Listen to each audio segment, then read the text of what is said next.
Bismillahirrahmanirrahim. Innal hamdalillah nahmaduhu wa nasta'inuhu wa nastaghfiruh wa na'udzu billahi min shururi anfusina wa min sayyiati a'malina. May yahdihillahu fala mudilla lahu wa may yudlil fala hadiya lahu. Wa asyhadu an la ilaha illallah wahdahu la syarika lahu wa asyhadu anna Muhammadan 'abduhu wa rasuluh. Amma ba'du. Kita melanjutkan pembahasan tentang kitab Aqidah Lum'atul I'tiqad, dan sebelum kita masuk ke kitab, kita ingatkan kembali pembahasan tentang masalah tauhid. Jadi tauhid itu mengisahkan Allah itu, para ulama membagi menjadi 3 macam pembahasan. Tauhid itu terbagi menjadi 3 pembahasan. Yang pertama dinamakan dengan tauhid rububiyah. Tauhid rububiyah yaitu mengisahkan Allah dalam ketuhanan Allah Ta'ala, bahwasanya Allah itu Tuhan.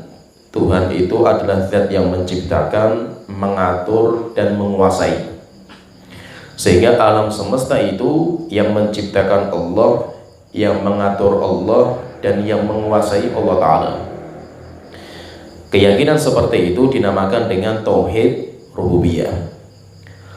Kemudian yang kedua, tauhid yang kedua dinamakan dengan tauhid al-uluhiyah.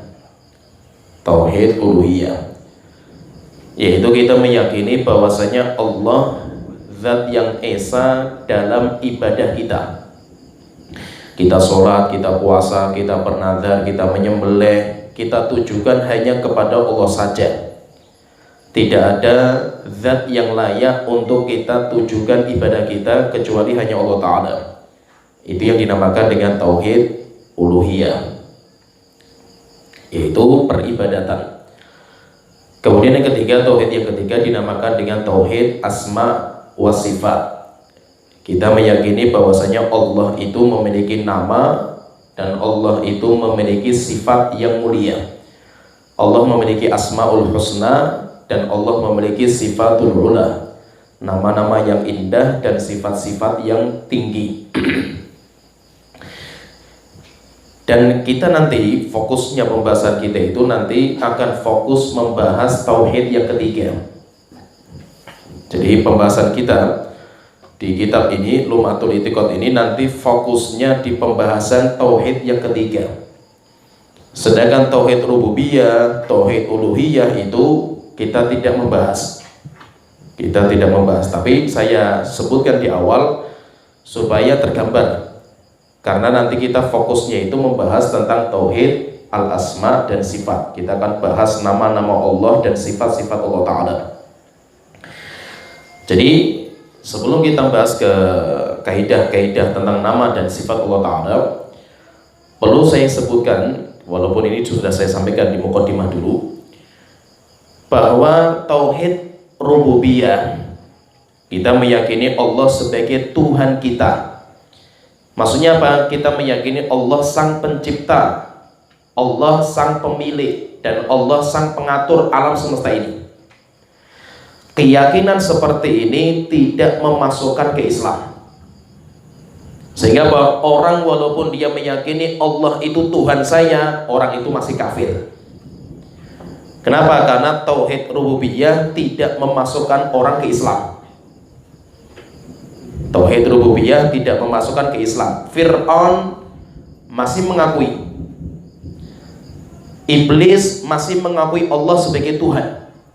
Sampai Iblis mengatakan dalam diskusi dengan Allah Ta'ala ketika keluar dari surga itu, kan Iblis gak mau sujud sama Nabi Adam. Setelah itu sampai akhirnya dikeluarkan dari surga. Setelah itu terjadi diskusi antara Allah dan Iblis. Apa kata Iblis? Rabbi bima aghwaytani, Tuhanku, Tuhanku. Iblis masih menganggap Allah sebagai Tuhan. Tuhanku, karena engkau telah menyesatkan saya, gak apa-apa. Iblis mengakui juga bahwa zat yang menyesatkan itu hanya Allah Ta'ala.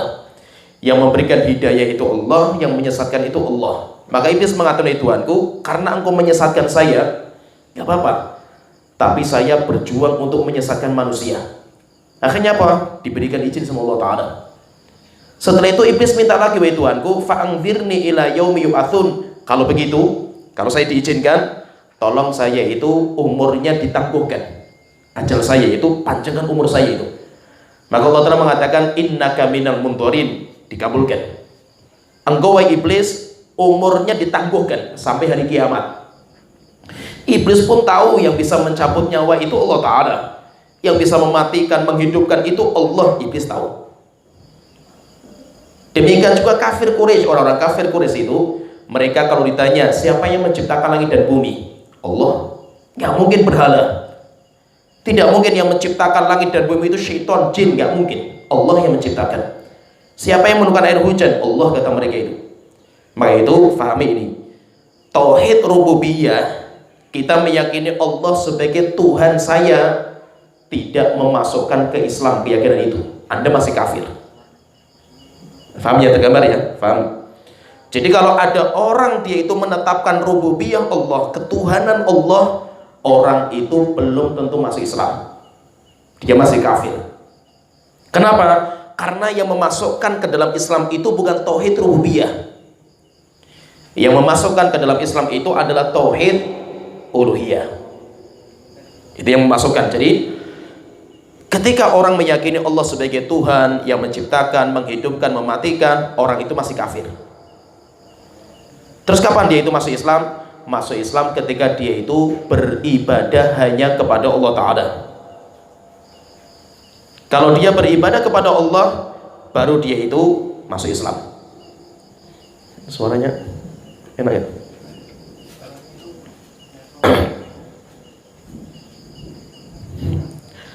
Ya gimana? Tergambar ya, paham ya? Bisa dipahami ya? Karena ini nanti kita nggak bahas ini gitu. Kita harus paham dulu ini kan. Ini penting sekali itu. Maka itu apa? Orang-orang kafir Quraisy itu, mereka itu walaupun meyakini Allah sebagai Tuhan yang menciptakan, menghidupkan, mematikan, tetapi ketika mereka beribadah bukan kepada Allah, menyembah berhala, menyembah patung, menyembah kuburan, tetap mereka dikafirkan. Kenapa? Karena standar orang masuk Islam itu ketika menetapkan tauhid uluhiyah. Jadi tauhid uluhiyah berkaitan masalah ibadah. Maka itu la ilaha illallah itu pembahasannya bukan rububiyah. Bukan pembahasan ketuhanan, tiada Tuhan selain Allah, bukan. Karena la ilaha illallah itu syarat masuk Islam. Sedangkan ketuhanan tidak memasukkan ke Islam itu. Tetapi la ilaha illallah itu berbicara tentang peribadatan. Kita meyakini bahwasanya zat yang berhak disembah itu hanya satu, Allah. Sedangkan yang lain yang disembah sama manusia, patung, berhala, kuburan, keris, akik, batu besar, pohon besar, semuanya wajib ditinggalkan. Nggak layak untuk disembah. Ini yang memasukkan ke Islam. Sedangkan rububiyah tidak. Oleh itu la ilaha illallah itu artinya tiada sesembahan, bukan tiada Tuhan, karena pembahasannya masalah peribadatan. Ini pembahasan ringkas tentang tauhid rububiyah dan tauhid uluhiyah. Kalau ini sudah paham, kita sudah paham ini sedikit konsepnya itu sudah paham, nanti kita akan masuk ke pembahasan asma dan sifat. Karena asma sifat kita nggak bahas lagi rububiyah, tidak lagi membahas masalah uluhiyah. Rububiyah berkaitan masalah ketuhanan Allah, asma uluhiyah berkaitan dengan ibadah kita itu hanya kepada Allah Ta'ala. Nah sekarang kita masuk di pembahasan yang kita akan bahas, nanti kita panjang lebar pembahasannya itu tentang membahas tentang nama-nama Allah dan sifat-sifat Allah Ta'ala. Walaupun memang pembahasan ini jarang dibahas. Pembahasan ini jarang dibahas karena memang sudah jarang orang bahas masalah ini, termasuk ahlul bidah yang menyelisih ahlu sunnah. Karena orang yang menyelisih ahlu sunnah itu sekarang mereka itu menyimpangnya dalam rububiyah dan uluhiyah, sehingga itu yang sering dibahas. Sedangkan pembahasan asma dan sifat itu jarang dibahas. Oleh itu kita bahas sedikit karena syubhatnya itu juga tersebar di media sosial dan yang lainnya itu. Maka kita akan bahas di sini tentang kaidah-kaidah kita itu memahami nama-nama Allah dan sifat Allah Ta'ala. Kita akan bacakan muqaddimah yang disebutkan oleh Syekh Muhammad bin Shalih Al-Utsaimin di dalam syarah beliau terhadap kitab Lum'atul I'tiqad. Bagus sekali, ringkas. Dan itu ringkasan dari muqaddimah ini, ringkasan dari kitab beliau namanya Qawaidul Muthlah.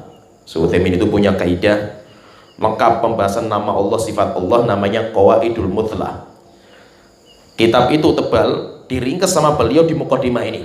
Di muqaddimah kitab Lum'atul I'tiqad secara ringkas. Walaupun kalau secara mendetail lagi kaidah-kaidahnya banyak sekali di dalam kitab Qawaidul Muthlah. Kita masuk di sini ada kaidahnya itu nanti secara global itu beliau itu membagi menjadi 3. Kaidahnya itu beliau bagi jadi 3. Jadi intinya gini.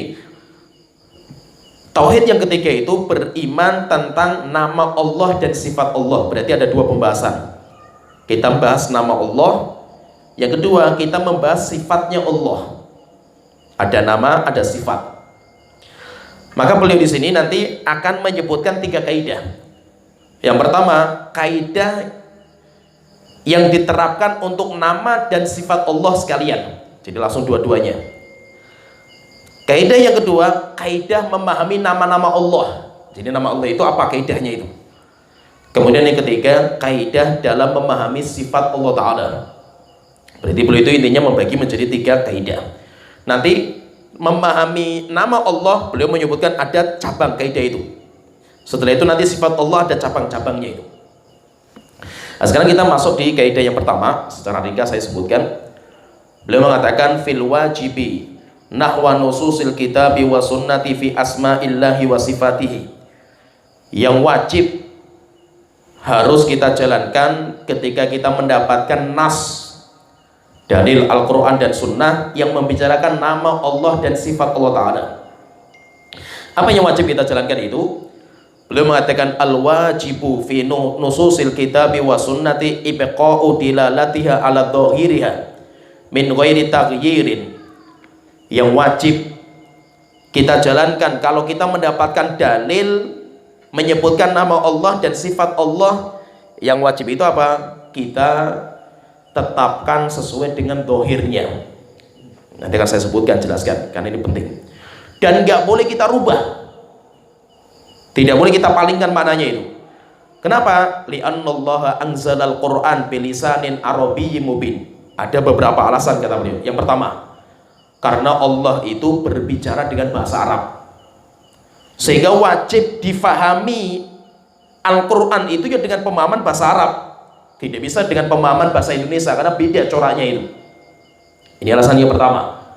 Alasan yang kedua, karena Nabi Muhammad SAW juga berbicara dengan bahasa Arab, sehingga sabdanya beliau pun semuanya pakai bahasa Arab. Al-Quran bahasa Arab, hadis bahasa Arab. Berarti apa? Wajib kita bawa Al-Quran dan hadis sesuai dengan kaidah bahasa Arab. Ini yang pertama kata beliau itu, alasannya Allah Rasul bahasanya bahasa Arab. Yang kedua, li'anna taghyiruha an dhahiriha qaulun 'ala Allahi bila ilmin. Yang kedua, merubah kaidah bahasa Arab itu nanti dia itu serampangan berbicara tentang agama Allah dengan apa-apa yang dia itu nggak punya ilmunya. Dan itu sudah diharamkan. Bicara tentang agama Allah harus pakai ilmu, tidak boleh dengan kebodohan. Oleh itu Allah Ta'ala berfirman dalam surat Al-A'raf ayat 33, qul innama harrama rabbiyal fawahisha. Katakan sesungguhnya yang Allah haramkan itu adalah perbuatan mungkar, ma dhahara minha wa batan, yang nampak maupun tersembunyi, wal itsma wal baghya bighairil haqq, dosa, demikian juga kezaliman, wa an tusyriku billahi ma lam yunazzil bihi sultana, kamu berbuat kesyirikan yang tidak pernah Allah turunkan ilmunya, wa an taqulu 'alallahi ma la ta'lamun, engkau berbicara tentang Allah apa-apa yang kamu tidak tahu. Apalagi kita bicarakan Allah, nggak main-main itu. Nah, sekarang ini maksudnya apa itu? Ini pahami ini. Ini pembahasan ya butuh fokus, butuh konsentrasi, dan butuh pemahaman. Karena pembahasan masalah nama dan sifat Allah itu pembahasan yang sedikit berat, tetapi butuh difahami. Dan itu penting sekali, karena ini kita bicara tentang Allah loh, nggak main-main itu. Beda kalau kita masalah fikih, kita bicara masalah yang lain, kita bicara maudhu itu materi yang kita bicarakan itu kan masalah-masalah sholat dan ini biasa. Tapi kalau materi yang kita bicarakan itu Allah, zat Allah yang kita bicarakan itu nggak main-main itu. Kenapa? Karena ilmu itu, kata Imam Al-Qayyim itu, ilmu itu bertingkat-tingkat derajatnya itu. Jadi kemuliaan ilmu itu bertingkat-tingkat. Ada ilmu yang biasa tingkatannya, ada yang luar biasa tingginya itu. Beliau mengatakan kemuliaan ilmu itu berdasarkan pada kemuliaan materi yang dipelajari. Contohnya misalkan ini, kita belajar matematika dengan belajar hafal Quran, jelas hafal Quran lebih mulia itu. Sama-sama belajar kita itu. Apa yang bedakan? Yang bedakan materinya. Al-Quran itu firman Allah, sedangkan matematika hasil karya akal manusia. Jelas beda kan gitu. Ya, paham ya, tergambar ya? Semakin tinggi materi yang kita pelajari, berarti mempelajarinya itu semakin mulia. Tidak ada yang paling mulia kecuali Allah, zat yang paling mulia itu. Maka mempelajari tentang Allah, zatnya Allah, namanya Allah, sifat Allah, itu merupakan ilmu yang paling mulia. Jadi ilmu yang paling mulia itu ketika kita itu mempelajari tentang zat yang paling mulia, yaitu siapa itu? Allah Ta'ala.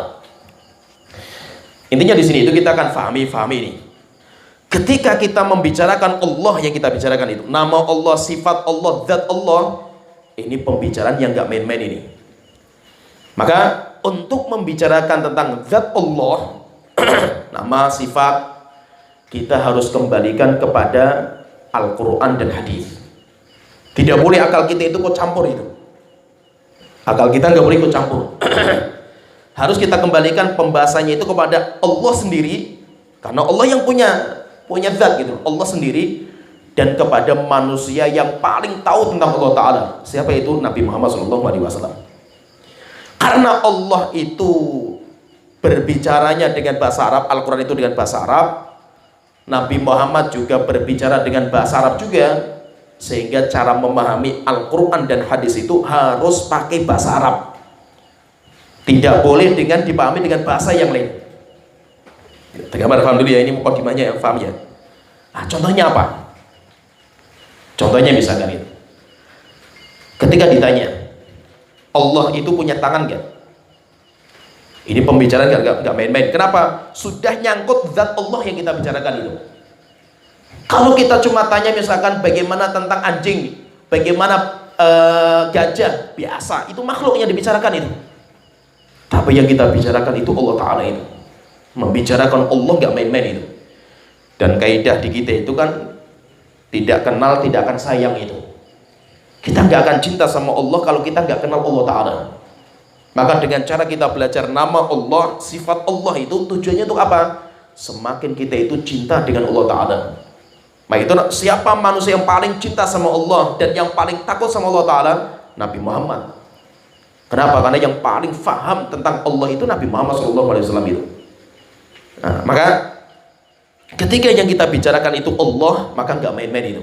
Sekarang kalau ditanya misalkan, Allah itu punya tangan nggak? Kita katakan punya. Nah kenapa punya itu? Karena Allah sendiri yang mengatakan di Al-Quran itu. Allah mengatakan itu, bal yadahu mabsutatan, kedua tangan Allah terbentang luas. Allah punya dua tangan. Orang-orang Yahudi mengatakan yadullah maghlulah, tangan Allah terbelenggu. Akhirnya dibantah sama Allah Ta'ala, ghullat aidihim, yang terbelenggu itu tangan-tangan mereka itu. Bal yadahu mabsutatan, bahkan tangan Allah itu keduanya terbentang luas tangannya itu. Nah di sini Allah itu menyebutkan sendiri bahwasanya Allah itu memiliki tangan. Dan tangannya berapa? Tangannya dua. Allah punya tangan dan tangannya dua. Al-Quran ada, hadis ada. Nanti akan kita sebutkan ketika kita bahas masalah tangan Allah Ta'ala secara detail. Nah, sekarang pertanyaan di sini, lah Allah ketika mengatakan bal yadahu mabsutatan, kedua tangan Allah terbentang luas, kita pahami tangan itu dengan apa? Tangan itu maksudnya apa itu? Maka kita katakan cara memahami dalil itu dijalankan sesuai dengan zahir, sesuai bahasa Arab. Tidak boleh kita bawa ke pemahaman yang lain kecuali harus ada buktinya. Makanya bahwa kita katakan tangan ya tangan, kalau kita itu tangan ya tangan. Zahirnya seperti itu. Sedangkan selain ahlu sunnah itu, mereka mengatakan enggak, Allah enggak punya tangan, dan Allah enggak boleh punya tangan. Lah terus bagaimana dengan ayat ini? Maksudnya ayat ini itu bukan tangan, Allah itu punya kekuasaan. Sehingga apa? Tangan, lafaz tangan itu ditolak sama mereka itu. Ini tolak sama mereka itu. Setelah ditolak, mereka mendatangkan makna yang lain. Maknanya itu bukan tangan, maknanya itu kekuasaan. Ini paham ini kelompok-kelompok yang selain ahlu sunnah seperti itu. Contoh lagi kalau ditanya misalkan, Allah itu punya wajah nggak? Ahlu sunnah menetapkan Allah punya wajah. Al-Quran banyak membicarakan ini, hadis banyak sekali. Bahkan karunia terbesar yang Allah berikan kepada kita itu ketika kita bisa melihat wajah Allah nanti di surga. Ahlu sunnah menetapkan. Jelas sekali ayatnya, Allah telah berfirman, wa yabqa wajhu rabbika dzil jalali wal ikram. Senantiasa kekal dan abadi wajah Allah. Jelas ada wajah Allah itu. Kita bawa saya dengan zahirnya. Selain ahlu sunnah mengatakan ya Allah nggak punya wajah. Nah terus bagaimana dengan ayat itu? Itu artinya bukan wajah, artinya kita palingkan.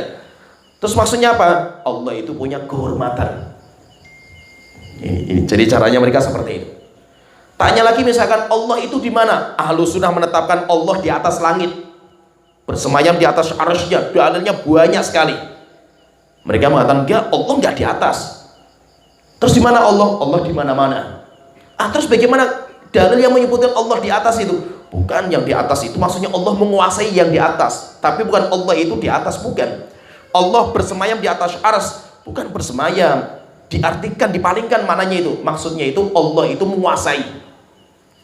Paham ya? Sifatnya orang-orang yang selain ahlu sunnah itu. Oleh karena itu, intinya itu, kita itu harus ketika datang dalil Al-Quran dan hadis, karena itu bahasa Arab, harus kita fahami dengan kaidah bahasa Arab. Tidak boleh kita bawa kepada kaidah yang lain. Namanya kaidah bahasa Arab itu sebuah lafaz yang muncul harus difahami dengan dohir. Dohir itu apa? Nggak tahu ini kalau di bahasa Indonesia itu apa namanya dohir itu. Dohir itu sesuatu yang terbetik dalam pikiran kita awal kita mendengar. Itu namanya dohir. Ya, paham ya? Ini namanya dohir. Terkadang yang dohir itu bisa dipalingkan ke mana yang lain jika memang ada penunjuknya. Saya contohkan biar paham masa itu. Ini konsentrasi loh, ini antum konsentrasi aja belum tentu paham ini. Konsentrasi belum tentu paham, bulat mungkin nanti itu. Apalagi yang ngantuk itu, buyar semua habis. Contohnya gini, kalau saya mengatakan, coba kalau saya mengatakan, ro'aitu asadan, saya lihat singa. Pertanyaan, ketika antum mendengar kalimat singa itu, yang terbetik dalam pikiran antum apa? Singa itu apa? Binatang buas. Itu namanya dohir. Singa itu ya binatang buas. Pikiran kita dengar langsung tergambar di pikiran kita, ya singa itu binatang buas. Nah sekarang kalau saya ngomong, saya melihat singa podium. Singa podium, siapa itu? Sekarang antum fahami singa podium itu apa? Seorang khotib, seorang motivator yang ngomongnya itu luar biasa kan itu. Bukan binatang buas lagi kan itu. Ya paham tergambar ya. Nah kalimat singa podium itu sekarang kita palingkan mananya dari yang dohir terbetik pikiran pertama kan dengar singa itu binatang buas, kita bawa kepada makna khotib yang handal khutbahnya itu. Kenapa? Karena ada penunjuk korinah. Korinahnya apa? Podium. Paham tergambar ya? Paham ya? Contoh lagi misalkan, saya di medan pertempuran melihat singa-singa padang pasir itu. Siapa itu maksudnya itu? Pahlawan perang yang luar biasa berperangnya itu. Namanya singa-singa medan laga itu. Itu manusia, walaupun kalimat itu singa, tapi sudah bukan dohir lagi karena ada penunjuknya. Paham tergambar nih? Paham ya?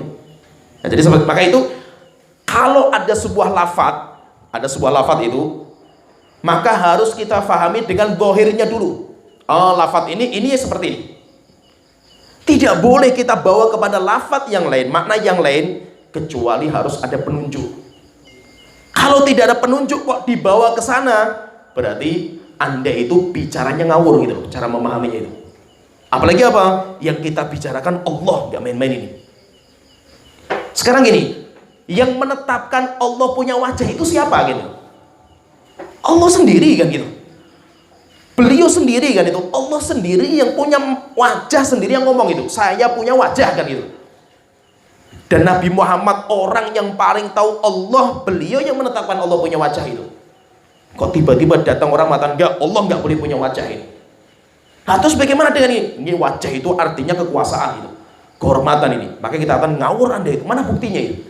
Penunjuknya mana gitu? Penunjuknya di mana? Mana penunjuk lafaz wajah itu artinya kekuasaan gitu. Harus ada penunjuknya gitu. Kalau tidak, berarti Anda itu bicara tentang Allah, zat Allah, dengan ngawurnya Anda itu, bicara dengan kebodohan Anda itu. Faham dulu ya yang pertama ini kaidahnya itu. Kalau itu coba kalau kita lihat misalkan ya di masyarakat kita. Masyarakat kita itu kan akidahnya kan Asy'ariyah. Asy'ariyah. Fikihnya Syafi'iyah. Akidahnya Asy'ariyah, ibadahnya apa? Sufiyah. Campur baur terus mereka itu. Ya kan?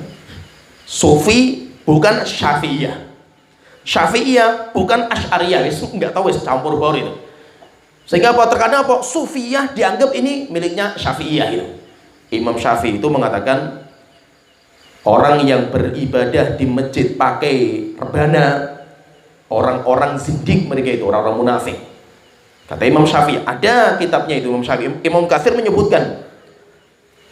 Tapi apa? Mereka ibadah dengan itu dan mengatakan apa? Syafi'iyah kita itu.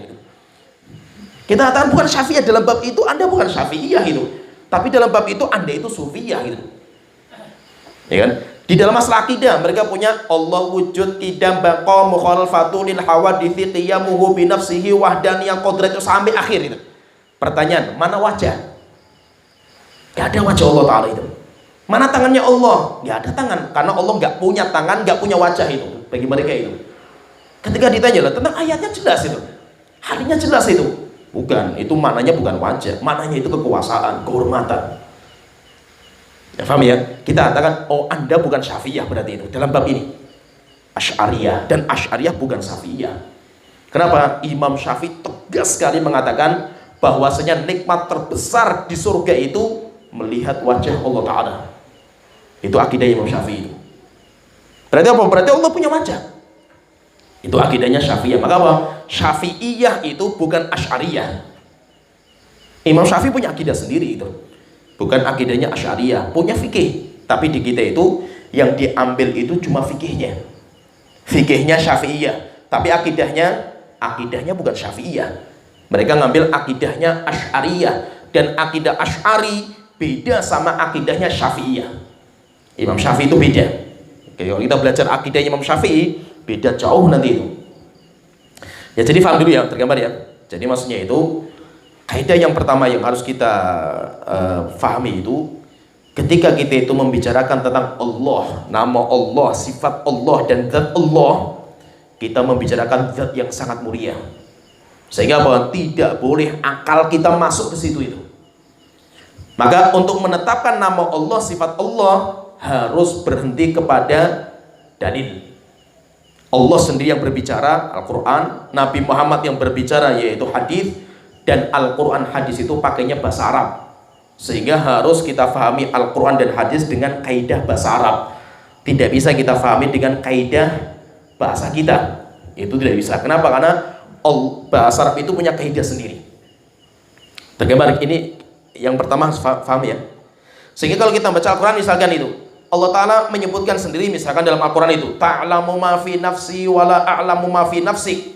Nabi Isa mengatakan, Allah sebutkan dalam Al-Quran itu, wahai Tuhanku, engkau tahu apa yang ada di jiwaku, dan saya nggak tahu apa yang ada di jiwamu. Berarti Allah punya nafas nggak?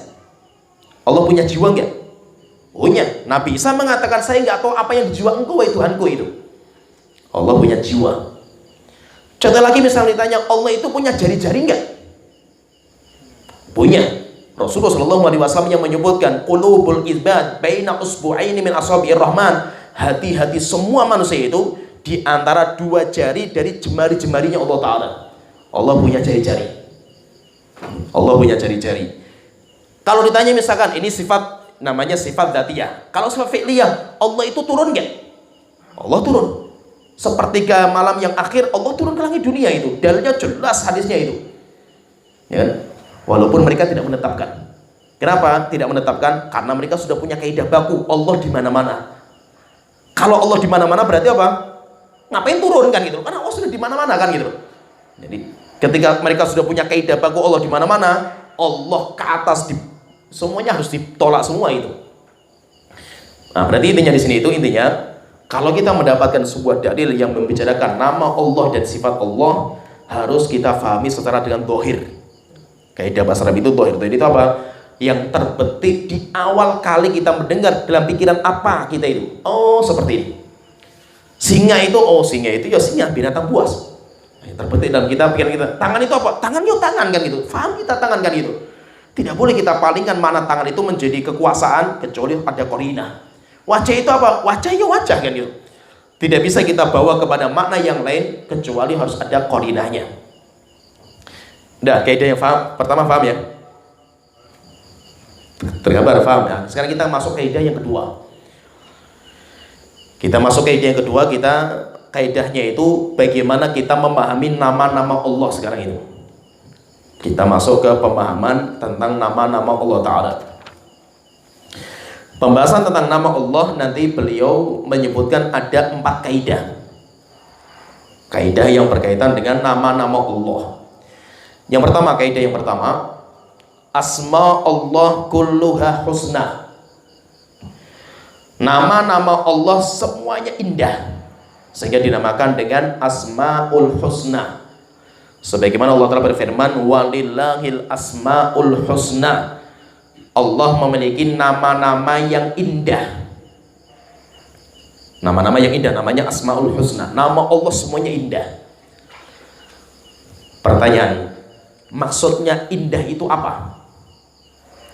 Maksudnya husna itu apa? Asmaul husna. Allah itu punya nama-nama yang indah. Indah itu apa? Maka ada 2 pembahasan tentang indahnya nama Allah itu ada 2. Yang pertama, indah karena puncak kesempurnaan. Jadi nama Allah itu sudah sampai puncaknya itu. Ini yang pertama itu. Sehingga apa? Beda sama nama makhluk. Oleh karena itu ada beberapa nama tidak boleh kecuali itu milik Allah karena puncak. Manusia nggak boleh gitu. Karena puncak kesempurnaan nama itu. Contohnya misalkan Allah itu punya nama banyak sekali. Ar-Rahman, Ar-Rahim, Al pakai al semua itu. Nama Allah semuanya pakai al. Kenapa? Puncak semua kesempurnaan itu. Bahasa Arab itu kayak gitu. Bahasa Arab itu kalau pengen sempurna itu pakainya al. Pertanyaan, apakah boleh orang itu punya nama sesuai dengan namanya Allah, misalkan Rahim? Boleh nggak? Boleh. Karena Nabi Muhammad pun namanya Rahim. Wa kana bil mu'minina rahima. Nabi Muhammad itu terhadap orang-orang yang beriman itu rahimah. Beliau adalah orang yang sangat penyayang. Tapi tidak pakai al. Tidak boleh pakai al. Kenapa? Karena al itu kesempurnaan. Yaitu rahimnya itu sudah sampai sempurna itu, nggak ada kekurangan sedikit pun itu. Itu yang pertama. Jadi nama Allah itu indah. Kenapa indah itu? Karena puncak keindahan, puncak kesempurnaan itu. Ini yang pertama. Yang kedua itu, nama Allah indah itu maksudnya apa? Karena setiap nama itu mengandung sifat. Indah itu kenapa? Karena nama Allah itu punya nama itu karena punya sifat itu gitu. Jadi setiap nama itu mengandung sifat. Contohnya misalkan Allah punya nama Ar-Razzaq. Ar-Razzaq, yaitu pakai Ar-Razzaq, timbangan Razzaq. Ini semuanya kaidah bahasa Arab sebenarnya. Timbangan Razzaq itu timbangan mubalaghah, yaitu sudah sampai puncak gitu. Sudah sampai puncak itu. Yaitu zat yang benar-benar di puncak pemberi rezeki itu. Itu namanya husna yang pertama. Yang kedua, karena Allah itu punya rezeki. Allah punya rezeki sehingga Allah itu namanya Ar-Razzaq.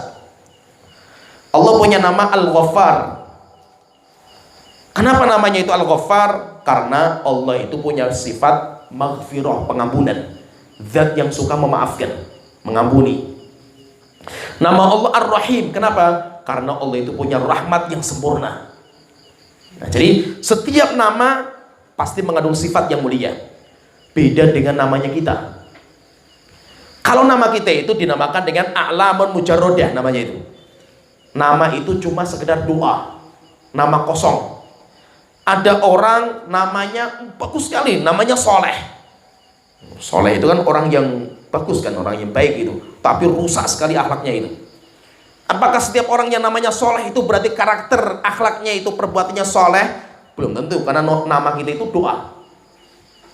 Ya paham ya? Jadi orang tua itu memberikan kita nama mimbabi doa, berdoa saja semoga anak itu nanti dia itu memiliki sifat seperti yang ada pada namanya itu. Bukan karena orang yang dinamakan itu karena punya sifat itu gitu. Ya paham ya? Kalau Allah itu punya nama itu karena punya sifat itu gitu. Tergambar ya, paham ya? Ya paham ya? Jadi ada orang dinamakan dengan sebuah nama itu, kalau kita itu kan mimbabi doa, harapan gitu. Nama itu ada harapan, doa gitu. Nah, itu kalau ada orang namanya jelek itu diganti. Apalagi kalau ada orang namanya nggak punya maknanya itu, namanya itu nggak punya makna gitu, itu harus diganti itu. Apalagi orang Indonesia itu kan sukanya nama-nama yang aneh itu, yang nggak pernah ada makhluk dunia punya nama itu kan itu. Orang Indonesia kan, sehingga bahwa nama ini sudah banyak gitu. Terus mau cari apa lagi itu? Cari yang aneh, nggak pernah ada di alam semesta pokoknya itu. Sehingga terkadang apa? Nama itu cuplikan duplikat persatuan antara nama bapak dan ibu itu. Ya kan? Duplikatnya itu. Nama bapak kayak gini, ambil depannya, ibunya seperti ini, ambil akhirnya. Kalau ditanya, maknanya apa itu? Ya pusing juga, nggak ada maknanya, yang duplikat kan gitu loh Mas. Karena nama itu kita itu aneh-aneh itu, maknanya apa itu? Nggak ada maknanya itu. Sampai ada orang itu namanya itu Jupiter itu. Ngeri sekali namanya Jupiter itu. Lah kenapa Jupiter itu? Karena ketika lahir itu bapaknya kehilangan motor Jupiter gitu. Masya Allah itu. Nama kok simpel sekali itu. Ya, sembarangan sekali ngasih nama. Nama itu kan doa, gak main-main gitu. Nama kan doa itu. Jadi sembarangan sekali ngasih nama kan gitu. Dan banyak kita itu apa? Orang ngasih nama itu, wah keren gitu. Panggilannya keren sekali. Kalau ditanya maknanya apa gitu, nggak ada nama, maknanya bingung juga itu. Yang penting kerennya itu, Masya Allah itu. Sampai ya nama itu saking kerennya itu sampai terkadang itu sampai maknanya itu rusak wis pokoknya itu maknanya itu. Dan itu ada kayak gitu itu. Oleh itu maksudnya itu kalau kita itu nama kita itu cuma mimbabi doa. Belum tentu saya punya nama itu karena saya itu punya sifat itu gitu loh. Karena nama saya itu kosong dari sifat gitu loh. Beda dengan namanya Allah Ta'ala. Setiap Allah punya nama karena Allah punya sifat itu. Allahumma innaka afuwun. Tuhanku, engkau adalah zat pemaaf, nama. Sifatnya apa? Tuhibbul afa, karena engkau itu suka memaafkan gitu loh. Sifatnya kan seperti itu. Fa'fu anna, maka tolong ampuni kita gitu. Maafkan kita itu. Sehingga nama Allah itu husna. Kenapa? Karena setiap nama itu mengandung sifat yang mulia. Jadi setiap nama itu pasti ada sifatnya. Setiap nama ada sifatnya. Oleh itu sering sekali Rasul itu kalau berdoa itu, beliau itu berdoa itu dengan perantara, namanya tawasul, perantara nama atau perantara sifatnya Allah Ta'ala.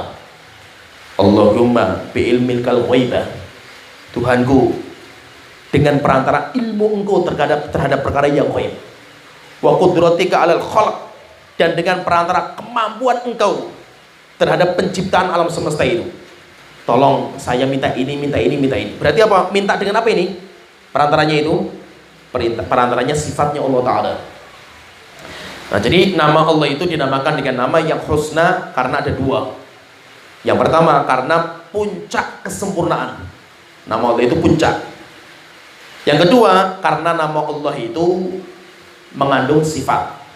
Lagi itu coba perhatikan ini tapi kalau nggak belajar bahasa Arab nggak paham. Hampir semua nama Allah itu timbangannya bukan pakai fa'il. Bingung lagi atau bingung? Apa itu fa'il itu? Saya jelaskan bingung juga itu. Karena ini semuanya pakai bahasa Arab gitu.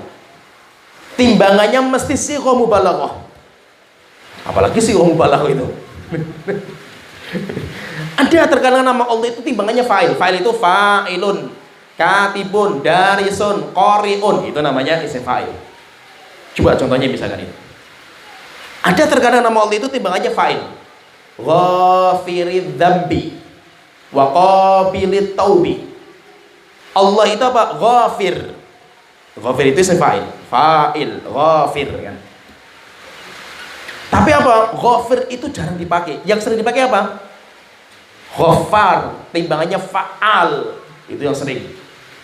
Ghaffar, Tawwab, Rahman, Razzaq. Kan timbangannya kayak gitu semua itu. Ya kan? Razzaq, Tawwab. Yaitu timbangannya fa'al semua itu. Kenapa? Karena sighah mubalagh itu menunjukkan puncak. Itu namanya sighah mubalagh dalam bahasa Arab. Dan itu kaidahnya ada di bahasa Arab. Di bahasa kita nggak ada. Contohnya misalkan gini. Kalau saya mengatakan itu, hadza qatil, sang pembunuh. Namanya qatil. Qatil itu sang pembunuh. Sekali membunuh, dua kali membunuh namanya qatil. Kalau orangnya sukanya membunuh, berkali-kali membunuh, bukan qatil lagi, hadza qatal kan itu. Orang yang gemar membunuh ya itu. Ya, paham ya? Itu namanya bahasa Arab kayak itu. Jadi ada namanya sighah mubalagh. Sighah mubalagh itu menunjukkan seringnya. Seringnya itu. Razzaq, karena seringnya Allah memberikan rezeki itu. Nah, jadi seperti itu. Itu namanya sighah mubalagh. Jadi intinya itu, nama Allah itu dinamakan dengan husna karena puncak, sudah sempurna, puncak kesempurnaan itu. Maka tidak boleh ada orang menamakan dengan nama Allah pakai alif lam, nggak boleh. Pakai alif lam itu nggak boleh. Ada orang namanya Ar-Rahim, nggak boleh. Kalau pakai alif lam harus diawali dengan abd. Abdurrahim, Abdurrahman, ya kan, seperti itu. Abdurrazzaq. Karena apa? Karena pakainya al. Karena al itu menunjukkan kesempurnaan, puncak. Dan itu hanya Allah yang punya itu. Kalau mau pakai nama Allah jangan pakai al. Namanya orang namanya Razzaq, boleh nggak? Boleh, nggak apa-apa gitu. Nggak apa-apa gitu. Ada orang namanya Rahim, nggak apa-apa gitu. Tapi kalau Ar-Rahim nggak boleh. Maka itu Rasulullah ketika dipuji dengan orang, ada Rasulullah ketika masuk ke kumpulan para sahabat itu, tiba-tiba ada di antara mereka yang mengatakan anta sayyid, anta sayyid, wahai Muhammad, engkau adalah as-sayyid. Pakainya alif lam itu. Makanya Rasulullah marah itu. Beliau mengatakan as-sayyidu huwallah. As-sayyid itu hanya Allah itu. Kenapa? Karena pakainya al.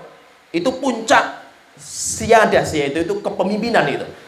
Dan itu nggak boleh. Maka itu puji-pujian kepada orang, apalagi tokoh dinamakan as-sayyid ini. As-sayyid ini bahaya. Ya, paham ya, di masyarakat kita kayak gini. Tokoh-tokoh agama itu kan sering depannya itu dijuluki dengan kalimat as-sayyid. Nah, ini yang bahaya itu. Kenapa? Karena as-sayyid itu hanya milik Allah Ta'ala, kesempurnaan, tidak ada kekurangan sedikit pun itu. Ya, paham ya? Udah ya, sampai di sini ya. Tergambar kayak ini. Kita mau lanjut nggak?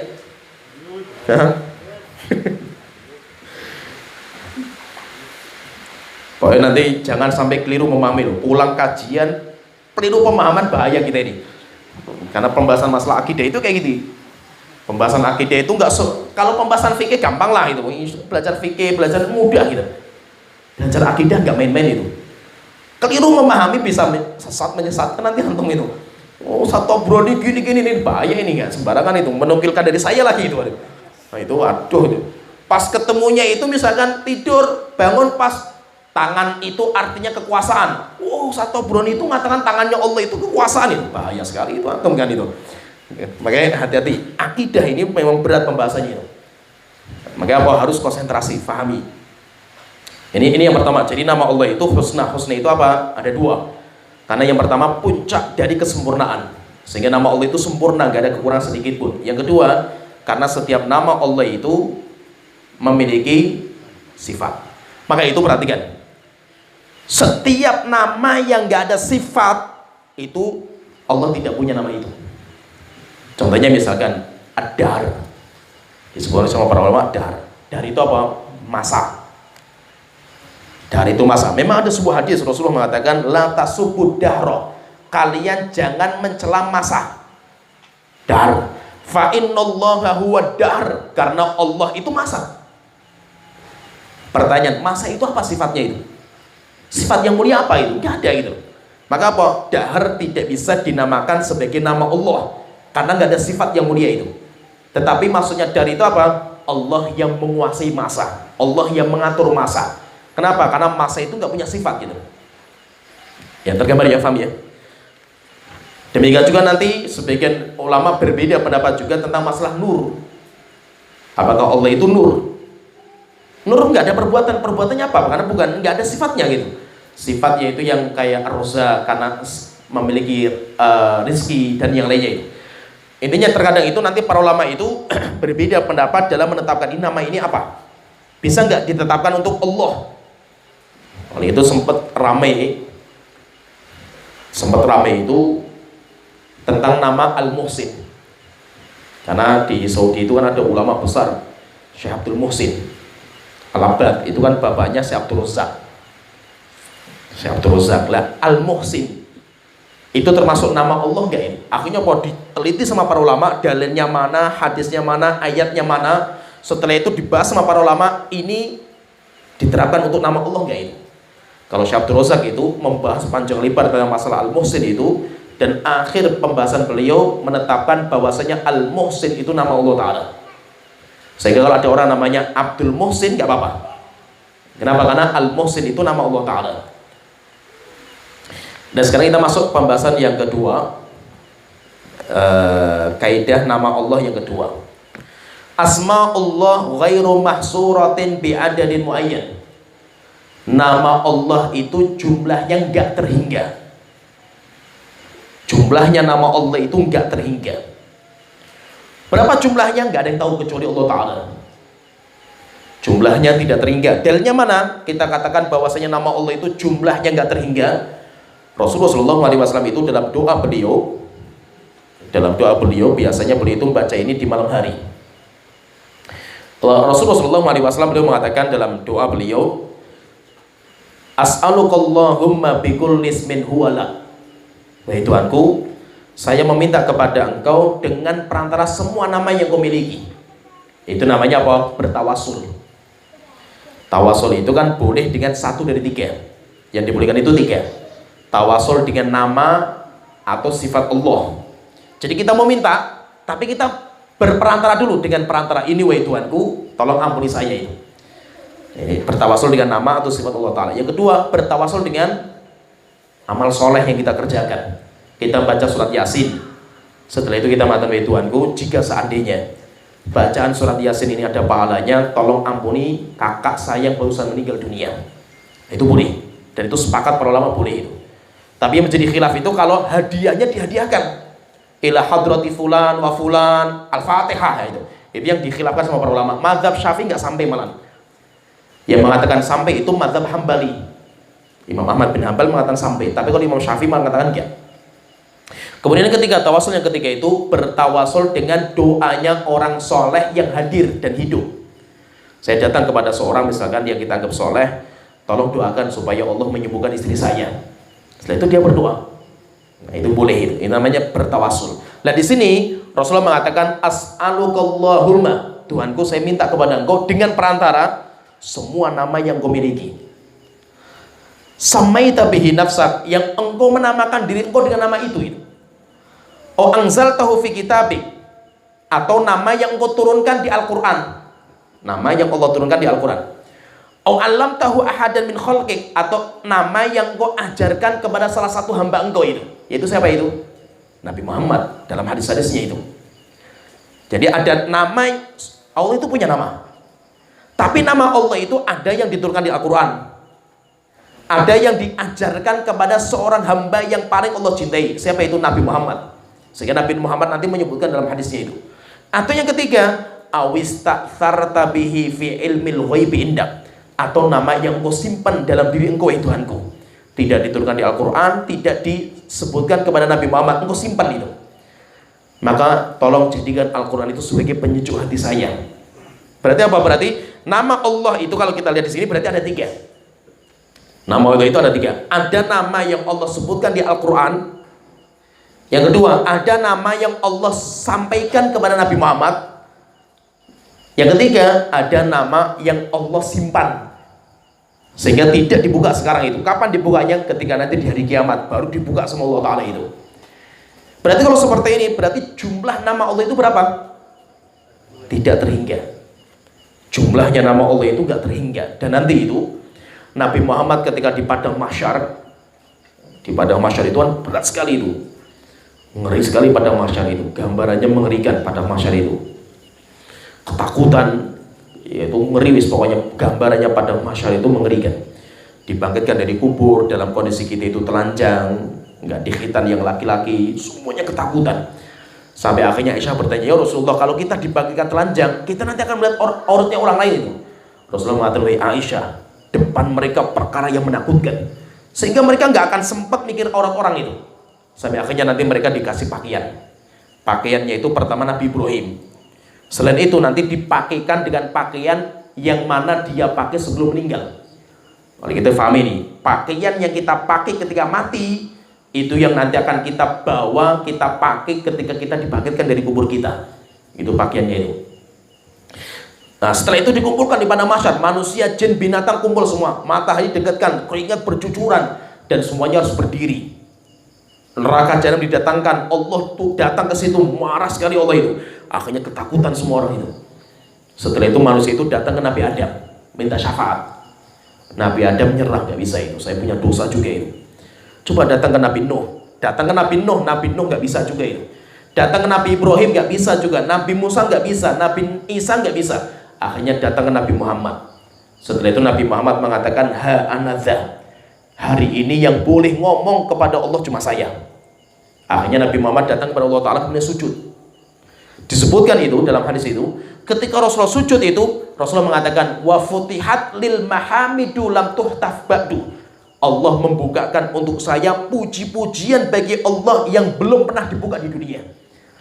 Apa itu? Kata para ulama mengatakan, Allah menyebutkan nama-nama yang masih disimpan sekarang di dunia itu, disimpan sama Allah Ta'ala, tidak diturunkan ke dunia, itu nanti akan diberikan ke Nabi Muhammad.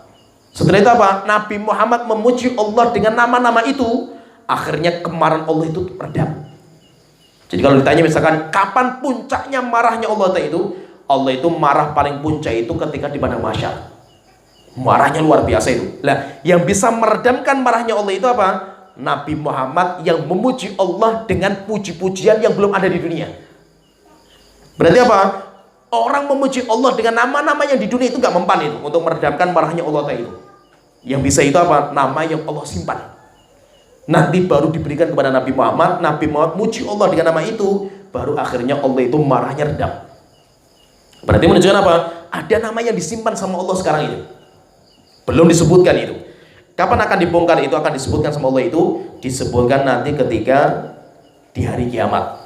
Baru disebutkan sama Allah Ta'ala nama-nama Allah itu kayak apa itu baru disebutkan. Berarti menunjukkan di sini berarti apa?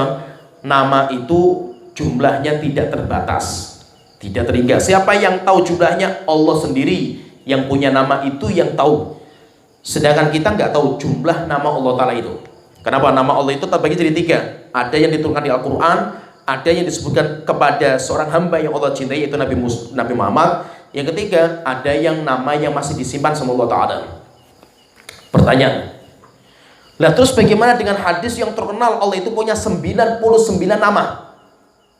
Kan Allah punya Asmaul Husna itu kan 99 itu. Sering sekali kan kita mengatakan nas'alukallahumma la ilaha al-malikul qudusus salamul mu'minul muhaiminul azizul jabbarul mutakabbir, dan yang sering dihafal-hafal itu. Berarti kan nama Allah itu 99. Dalilnya jelas sekali Sahih Bukhari Muslim itu. Rasulullah mengatakan inna lillahi tis'atan wa tis'ina isman. Allah itu memiliki 99 nama. Man ahsaha dakhalal jannah. Siapa yang mengihsa nama itu, maka dia itu akan masuk surga. Siapa yang mengihsa, ihsa itu apa? Man ahsaha dakhalal jannah itu. Kata Imam Nawawi itu, beliau mengatakan ihsa itu ada 3. Yang pertama menghafal, yang kedua memahami apa maksudnya itu, yang ketiga itu mengamalkan. Siapa yang mengihsa, ihsa itu apa? Menghafal, memahami maknanya, kandungannya itu. Yang ketiga mengamalkan konsekuensinya. Mengamalkan dengan cara 2. Yang pertama, kita gunakan doa, kita gunakan nama itu untuk berdoa. Kita kalau minta rezeki misalkan, sebutkan nama Ar-Razzaq.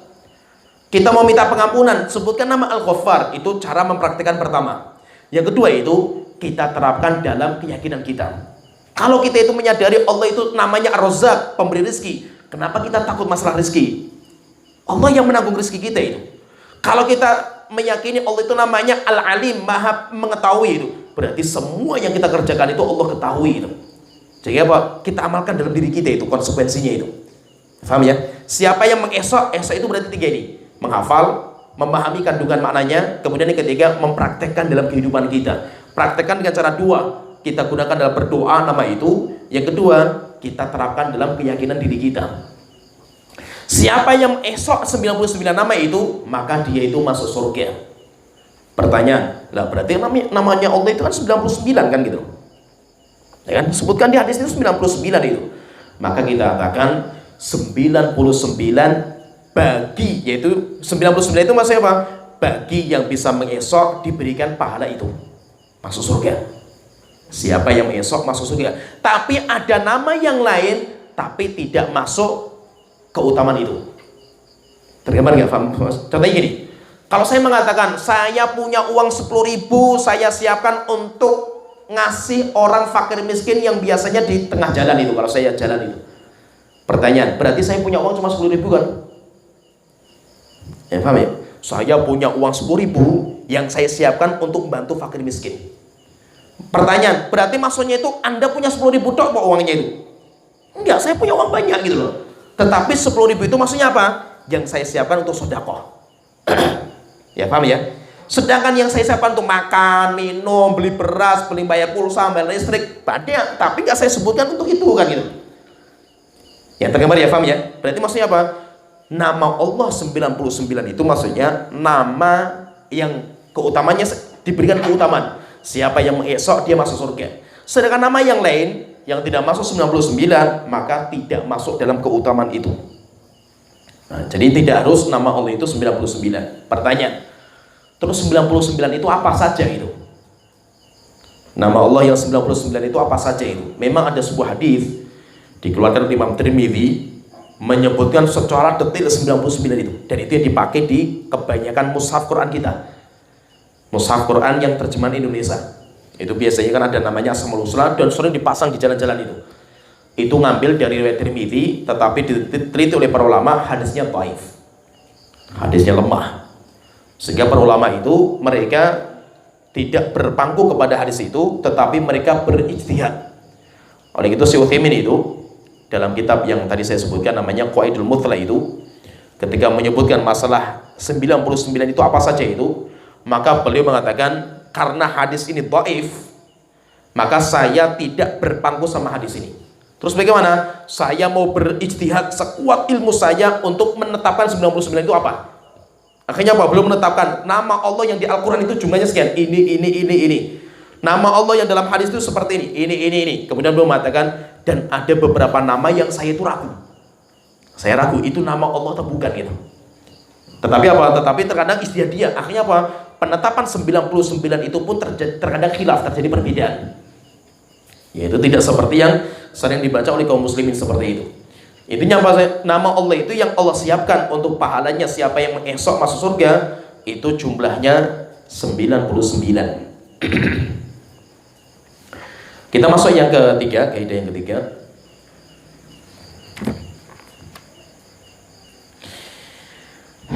Kaidah yang ketiga tentang nama Allah itu asmaullah la tuthbatu bil aql. Nama Allah itu tidak bisa ditetapkan dengan akal dan budaya. Wa innama tuthbatu bisyara', tetapi menetapkan nama Allah itu harus pakai dalil. Tidak ada dalil, nggak boleh kita pakai.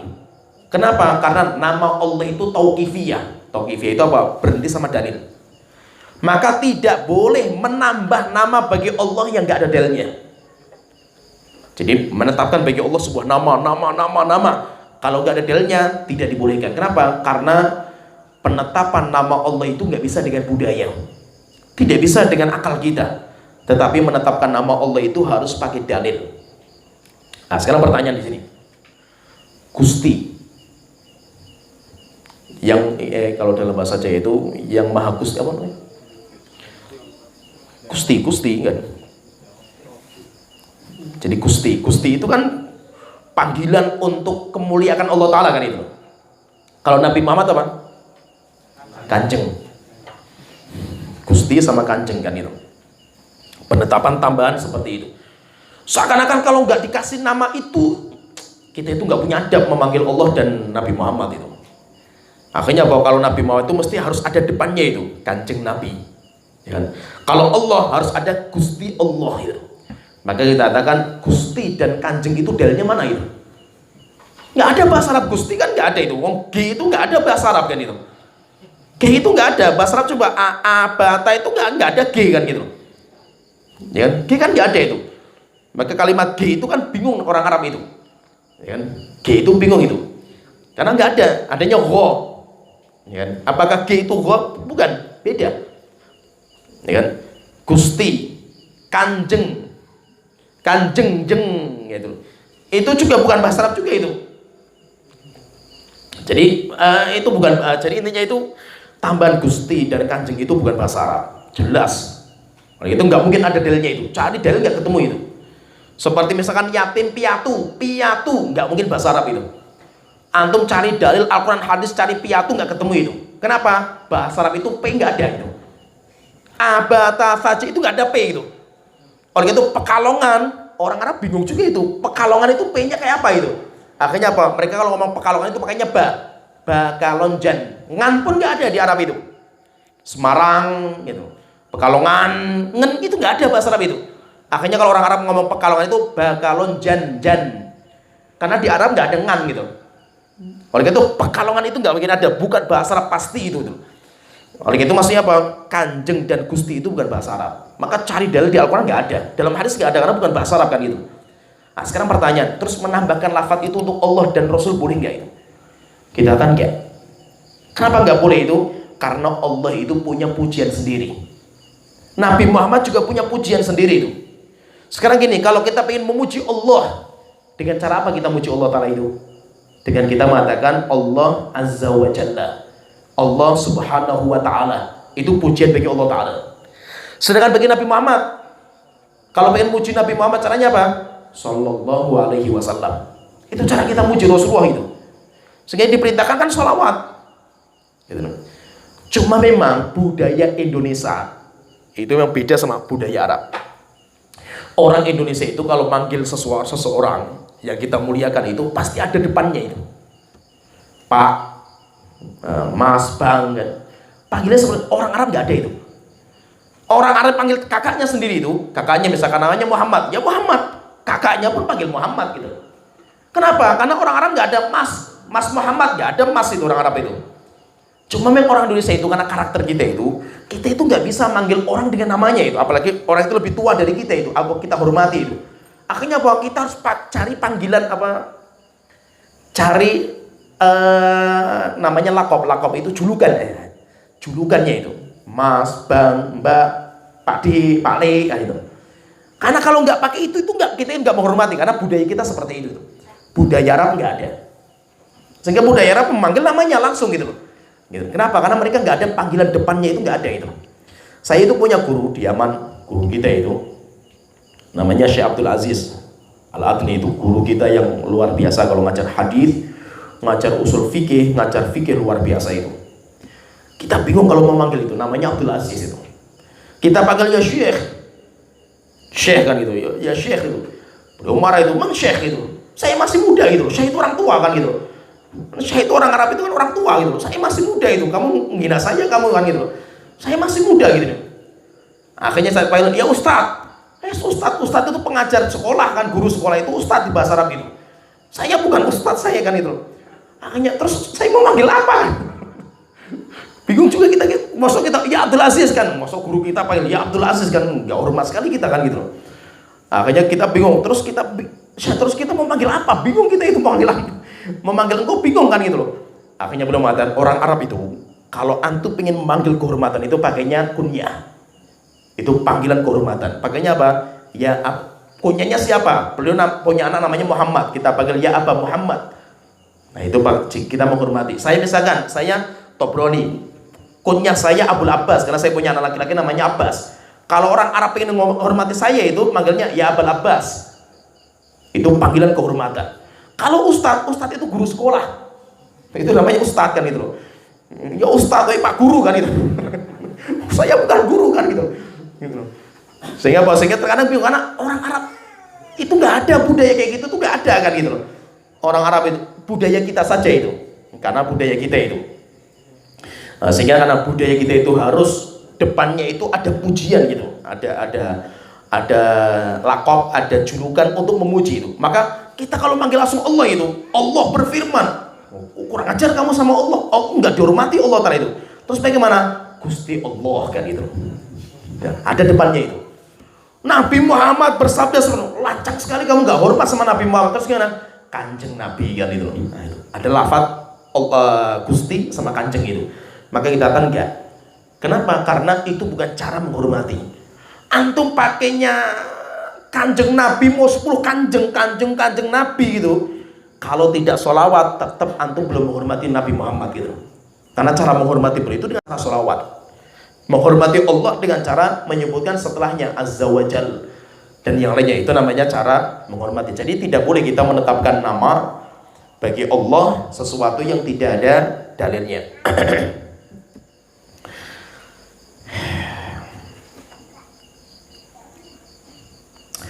Kemudian kaidah yang terakhir, kaidah yang berkaitan masalah nama. Nanti nama kita sedikitkan pembahasan karena nama itu nggak terlalu rumit. Pembahasan masalah nama nggak rumit. Nanti yang rumit itu pembahasan sifat. Maka paham ini kaidah baru mukadimah ini. Belum nanti kita sudah bahas aslinya sifat, itu lebih butuh konsentrasi lagi. Maka persiapkan itu, fresh, itu harus fresh itu. Karena nanti kalau sudah bahas masalah sifat itu rumit pembahasannya itu. Kaidah yang terakhir, yang keempat, bicara tentang nama Allah itu, kullu ismin min asma'illahi fa innahu yadullu ala dzatillah wa ala sifatillati tadammanaha wa 'alal atharil mutarattibi alaihi in kana muta'addiyan. Setiap nama Allah itu, kalau kita mendapatkan nama Allah, berarti setiap nama Allah itu menunjukkan 3 penunjukan. Setiap nama Allah menunjukkan 3. Pertama, menunjukkan zatnya. Berarti Allah itu punya zat. Ini yang pertama, menunjukkan zatnya Allah. Sehingga nama itu bukan sekedar nama saja. Allah punya nama Ar-Rahman, kenapa? Karena Allah punya zat, yaitu menunjukkan zat. Yang kedua, setiap nama itu menunjukkan sifat yang dikandung dari nama itu, zat. Kemudian yang kedua, sifat yang dikandung. Kemudian yang ketiga, menunjukkan konsekuensinya. Konsekuensinya itu, jika memang nama Allah itu muta'addi. Muta'addi itu nama yang membutuhkan objek. Jadi ada namanya fi'il itu, ada yang muta'addi, ada yang, kalau ini bahasa Arab, ada yang muta'addi, ada yang lazim. Muta'addi itu apa? Fi'il yang membutuhkan objek. Biasanya kalau objeknya belum disebut, kita masih bertanya-tanya itu. Contohnya misalkan, saya makan, antum masih tanya lagi nggak itu? Kan masih ada pertanyaan itu, makan apa itu? Berarti apa? Kalimat makan, kata kerja makan, itu namanya muta'addi, butuh maf'ul, butuh objek. Tapi kalau antum mengatakan saya tidur, antum tanya lagi nggak? Tidur apa gitu? Kan nggak gitu. Tidur apa kan bukan masalah objeknya kan? Kan itu penjelas saja itu. Tidur apa kan penjelas, tapi bukan objek gitu. Kenapa? Karena tidur tidak butuh objek gitu. Ya kan? Saya duduk, selesai gitu. Orang paham gitu. Jadi ada kata kerja itu yang butuh objek, namanya muta'addi kalau dalam bahasa Arab. Ada fi'il yang dia itu lazim itu nggak butuh objek gitu. Ya, kalau fiilnya itu atau namanya itu muta'addi, butuh objek biasanya itu, maka berarti menunjukkan 3. Nama Allah itu menunjukkan 3, menunjukkan zat Allah, menunjukkan sifat yang dikandung dalam nama itu. Yang ketiga, menunjukkan pengaruhnya. Contohnya misalkan ini, Allah itu sifatnya itu Razzaq, namanya Razzaq. Berarti nama Razzaq menunjukkan Allah itu punya zat. Karena nama kan nama dari zat gitu. Allah punya zat kan dia. Yang kedua, Allah itu punya sifat namanya rizq, pemberi rizki. Yang ketiga, pengaruhnya. Pengaruhnya berarti apa? Allah akan terus memberikan rizki kepada hambanya itu. Sehingga apa? Nggak usah kita khawatir masalah rezeki. Kenapa? Allah itu ketika namanya Razzaq, punya sifat rezeki, Allah tidak akan berhenti memberikan rezeki kepada kita. Hatta orang kafir. Hatta orang kafir pun jadi pengaruhnya seperti itu. Kita punya pengaruh. Nama itu punya pengaruh untuk diri kita itu. Seperti misalkan, kalau Allah itu namanya Ghaffar, Maha Pengampun. Nama Ghaffar menunjukkan tiga. Menunjukkan Allah itu memiliki zat. Yang kedua, Allah itu memiliki sifat Maha Pengampun, suka mengampuni. Yang ketiga, pengaruhnya untuk diri kita. Berarti apa? Kalau saya berbuat dosa dan saya itu bertobat, pasti Allah akan mengampuni. Kenapa? Karena pengampunan itu merupakan konsekuensi dari sifatnya Allah Maha Pengampun itu. Ya, tergambar paham ya? Maksudnya konsekuensinya itu.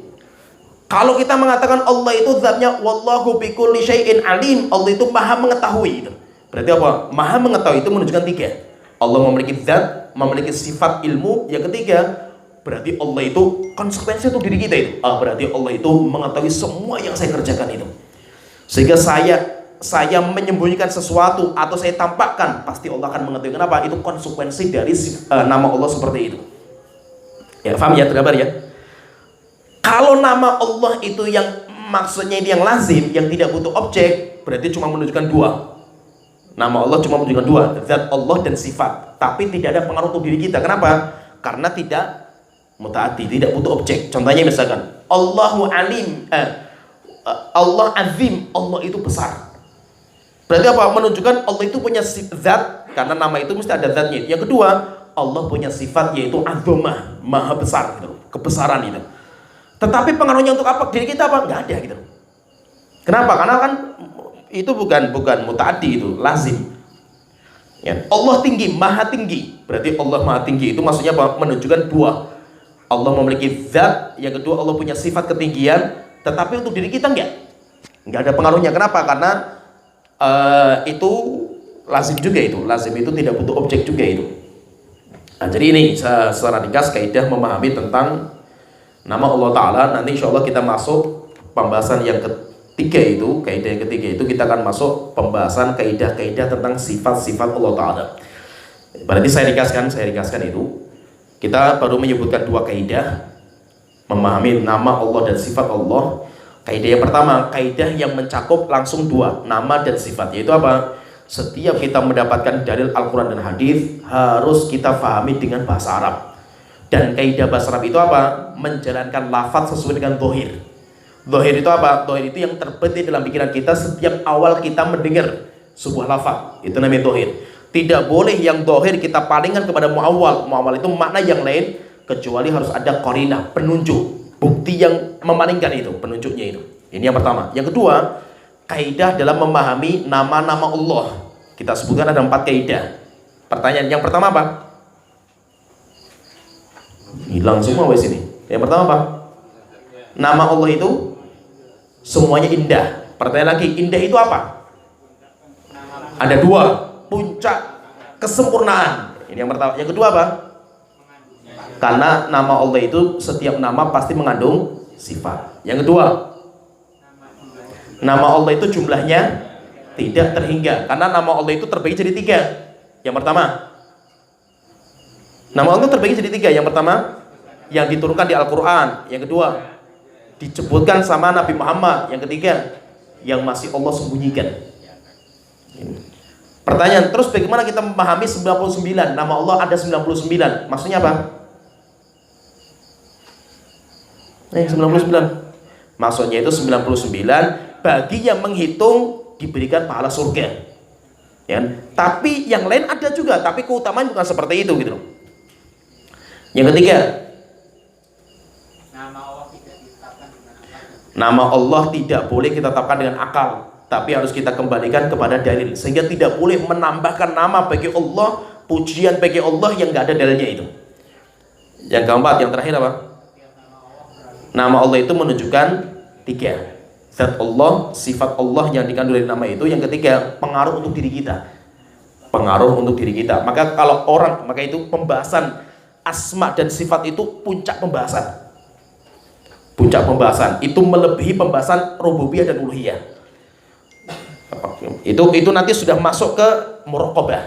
Itu Islam yang paling tinggi itu kan puncaknya kan anta budullah ka'annaka tarah. Kamu beribadah kepada Allah seperti melihat.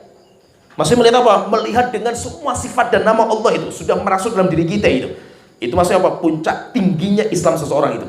Oleh kita apa? Kita belajar nama Allah dan sifat Allah itu untuk menggapai puncak tinggi dalam agama itu. Kan puncak agama terbagi jadi 3 tingkatan itu. Yang pertama apa?